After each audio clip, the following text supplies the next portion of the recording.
आज राज्य सरकारनं अर्थसंकल्पामध्ये शेतकऱ्यांची जी कर्जमाफीची योजना जाहीर केली ती पूर्णपणे शेतकऱ्यांच्या तोंडाला पानं पुसणारी योजना आहे.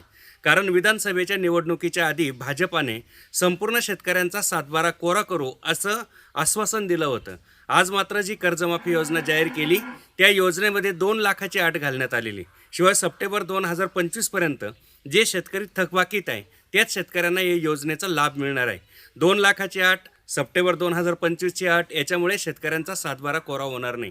जे फळबाग उत्पादक शेतकरी आहे त्यांना एकरी 2.5 ते 3 लाख रुपये खर्च येत असतो. त्यामुळे त्यांना बँकेकडून क्रॉप लोन देखील 2 लाखाच्या पुढे मिळत असतं.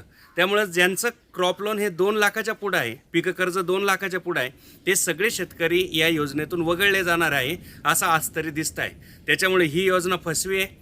सर्व शेतकऱ्यांचा विचार ह्या योजनेमध्ये झालेला नाही. त्यामुळे निश्चितपणे या योजनेवरती आम्ही नाराज आहोत. शेतकऱ्यांच्या हातात काही पडणार नाही हे स्पष्टपणे दिसतं आहे.